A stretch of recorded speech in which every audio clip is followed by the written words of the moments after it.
ಶಿವಕುಮಾರ ಸ್ವಾಮಿಗಳು ಹಾಗೂ ನಿಮ್ಮ ನಡುವಿನ ಬಾಂಧವ್ಯದ ಬಗ್ಗೆ ಒಂದೆರಡು ಮಾತುಗಳು. ಅದೇನು ಗುರು ಶಿಷ್ಯ ಬಾಂಧವ್ಯ ಅಮ್ಮ ಅದು. ಅದೇನು ಹೇಳ್ತಾರಲ್ಲ, ಗುರು ಶಿಷ್ಯರಾಗಿರ್ಬೇಕಪ್ಪ ಅಂದರೆ ಬೆಂಕಿಯಲ್ಲಿ ಬೈಚಿಟ್ಟ ಕೋಲಿನಂತಿರಬೇಕು ಅಂತ ಹೇಳ್ತಾರೆ. ಬೆಂಕಿಯಲ್ಲಿ ಬೈಚಿಟ್ಟ ಕೋಲು, ಕೋಲಿಟ್ಮೇಲೆ ಎರಡು ಬೇರೆ ಆಗೋದಕ್ಕೆ ಸಾಧ್ಯವೇ ಇಲ್ಲ. ಬೆಂಕಿಯಲ್ಲಿ ಬೈಚಿಟ್ಟ ಕೋಲೇನಾಗ್ತದೆ, ಅದು ಬೆಂಕಿನೇ ಆಗುತ್ತೆ, ಅದರ ಆಕಾರವನ್ನು ಕಳ್ಕೊಂಡು ಬಿಡ್ತದಲ್ಲ.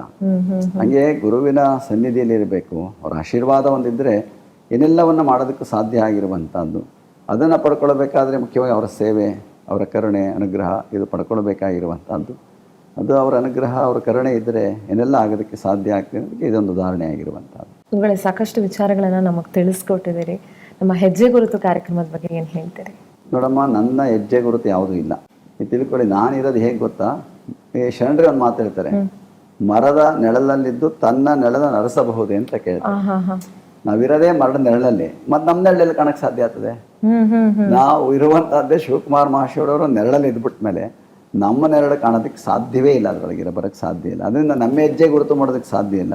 ಅವರ ಹೆಜ್ಜೆಯೊಳಗೆ ನಡೆಯೋದಕ್ಕೆ ಪ್ರಯತ್ನ ಮಾಡ್ಬೋದೇ ಹೊರತು ನಾವು ಅದೇ ರೀತಿ ಹೆಜ್ಜೆ ಇಡ್ತೀನಿ ಅಂತ ಹೇಳೋದಕ್ಕೂ ಸಾಧ್ಯ ಆಗೋದಿಲ್ಲ. ಏಕೆಂದರೆ ಅವರು ನಡೆದ ದಾರಿನೇ ಭಾಳ ಕಠಿಣವಾಗಿರುವಂಥ ದಾರಿ. ಅದು ಅಷ್ಟು ಎಲ್ಲರಿಗೂ ಸಾಧ್ಯ ಇಲ್ಲ, ಅವರೊಬ್ಬರಿಗೆ ಸಾಧ್ಯ ಆಗಿರುವಂಥದ್ದು.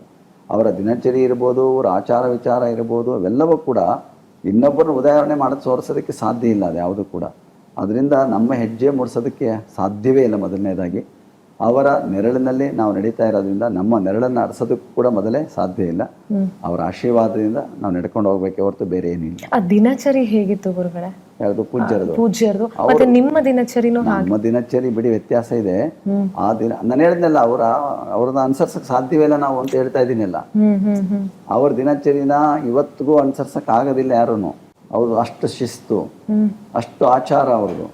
ಏನೇ ಆಗಲಿ, ಅವರ ಆಚಾರ ಎಷ್ಟೇ ಶ್ರಮ ಆಗಲಿ, ಅವರ ದಿನಚರಿಗೆ ಒಂದಿಷ್ಟು ಚ್ಯುತಿ ಆಗ್ತಾ ಇರಲಿಲ್ಲ. ಅವ್ರಿಗೆ ಹೊರಗಡೆ ಕಾರ್ಯಕ್ರಮ ನಿಮಿತ್ತ ಹೋದ್ರು ಅದನ್ನ ಅವ್ರ ಆಚಾರ ಕಳ್ಕೊತಾ ಇರಲಿ. ಅವತ್ತು ಕೂಡ ಎಷ್ಟೇ ದೂರ ಪ್ರಯಾಣ ಮಾಡಲಿ, ಏನೇ ಮಾಡಲಿ, ತಮ್ಮ ಪೂಜಾ ನಿಷ್ಠೆ, ಅವರ ನಿದ್ದೆ ಇಷ್ಟೇ ಗಂಟೆ, ಇಷ್ಟೇ ಕೆಲಸ, ಇದೇ ರೀತಿ ಮಾಡಬೇಕು, ಅವೆಲ್ಲವನ್ನೂ ಕೂಡ ಊಹೆ ಮಾಡೋದಕ್ಕೆ ಸಾಧ್ಯ ಇಲ್ಲ. ಒಬ್ಬರು ತೋಟೇಂದ್ರ ಸ್ವಾಮಿಗಳು ಅಂತ ಹೇಳ್ತಾ ಇದ್ದಾರೆ. ಅವ್ರದ್ದೊಂದು ಹನಿಗವನ ಇದೆ, ಅದು ಅವರು ತುಂಬ ಚೆನ್ನಾಗಿದೆ.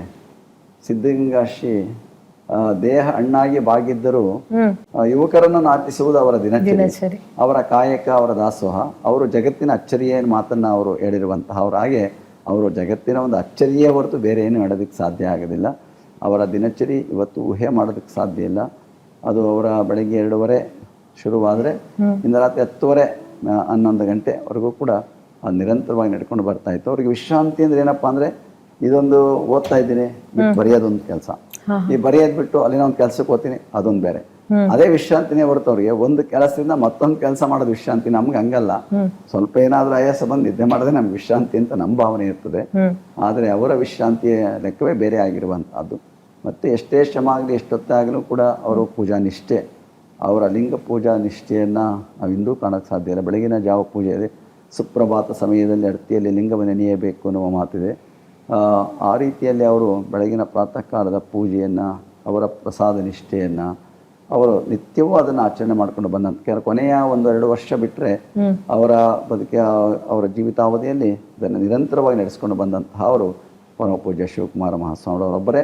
ಅದಕ್ಕೆ ಸಾಟಿಯಾಗಿ ಪ್ರತಿಯಾಗಿ ಇನ್ನೊಂದು ತೋರ್ಸೋಕ್ಕೆ ಸಾಧ್ಯ ಇಲ್ಲ. ಅದನ್ನು ಅವರನ್ನು ನೋಡಿದ್ದೇ ನಮ್ಮ ಭಾಗ್ಯ ಅಂತೇಳಿ ಭಾವಿಸ್ಕೊಳ್ಬೇಕಾಗಿರುವಂಥದ್ದು. ಅವರೊಂದಿಗೆ ಮಾತನಾಡೋದು, ಅವ್ರ ಜೊತೆ ನಿದ್ದು ಅವರ ಆಶೀರ್ವಾದ ಅನುಗ್ರಹಕ್ಕೆ ಪಾತ್ರ ಅದು ಅನ್ನೋದೇ ನಮ್ಮ ಜೀವನದ ಒಂದು ಹೆಗ್ಗಳಿಕೆ ಅನ್ನುವಂತಹ ಮಾತನ್ನು ಹೇಳ್ಬೋದೇ ಹೊರತು ಮತ್ತೇನು ಹೇಳೋದಕ್ಕೆ ಸಾಧ್ಯ ಇಲ್ಲ. ಇವುಗಳೇ ಸಾಕಷ್ಟು ವಿಚಾರವನ್ನು ತಿಳಿಸ್ಕೊಟ್ರಿ ಕಾರ್ಯಕ್ರಮದಲ್ಲಿ ಭಾಗಿಯಾಗಿ. ಇಡೀ ನಾಡಿನ ಭಕ್ತರ ಪರವಾಗಿ ಮತ್ತು ಎಲ್ಲರ ಪರವಾಗಿ, ಇಡೀ ಕರ್ನಾಟಕದ ಜನತೆಯ ಪರವಾಗಿ ನಿಮಗೆ ಅನಂತ ಧನ್ಯವಾದಗಳು. ತ್ರಿವಿಧ ದಾಸೋಹಕ್ಕೆ ಹೆಸರಾಗಿರುವಂತಹ ಈ ಶ್ರೀಮಠ ಕಾಲಕ್ಕೂ ಕೂಡ ಆ ದಾಸೋಹವನ್ನ ಮುನ್ನಡೆಸ್ಕೊಂಡು ಹೋಗಬೇಕು ಅನ್ನೋದು ನಮ್ಮೆಲ್ಲರ ಆಶಯ. ಗುರುಗಳೇ, ಧನ್ಯವಾದ ನಿಮಗೆ. ಆಶಯ ಅದೇ ನಡ್ಕೊಂಡು ಹೋಗ್ತದೆ. ಶ್ರೀಮಠ ತ್ರಿವಿಧ ದಾಸೋಹಕ್ಕೆ ಹೆಸರಾಗಿದೆ. ಜೊತೆಗೆ ಇಲ್ಲಿ ಅನೇಕ ಜನ ವಿದ್ಯಾರ್ಥಿಗಳು ಪಾಠವನ್ನ ಕಲಿತಾ ಇದ್ದಾರೆ. ಮತ್ತೆ ಇಲ್ಲಿ ಪಾಠವನ್ನ ಕಲಿತಂತವರು ಇವತ್ತು ವಿಶ್ವದಾದ್ಯಂತ ಬೇರೆ ಬೇರೆ ಉನ್ನತ ಹುದ್ದೆಗಳನ್ನು ಅಲಂಕರಿಸಿದ್ದಾರೆ ಅನ್ನೋದು ಕೂಡ ಶ್ರೀಮಠದ ಹೆಮ್ಮೆ ಅಂತ ಹೇಳ್ತಾ ಇವತ್ತಿನ ಹೆಜ್ಜೆ ಗುರುತು ಕಾರ್ಯಕ್ರಮವನ್ನು ಇಲ್ಲಿಗೆ ಮುಗಿಸ್ತಾ ಇದ್ದೀನಿ. ಮತ್ತೆ ಮತ್ತೊಬ್ಬ ಗಣ್ಯರ ಹೆಜ್ಜೆ ಗುರುತಿನೊಂದಿಗೆ ನಾನು ನಿಮ್ಮನ್ನ ಭೇಟಿ ಮಾಡ್ತೀನಿ. ಅಲ್ಲಿವರೆಗೂ ನೋಡ್ತಾ ಇರಿ ಪವರ್ ಟಿವಿ, ಇದು ನಿಮ್ಮ ಶಕ್ತಿ.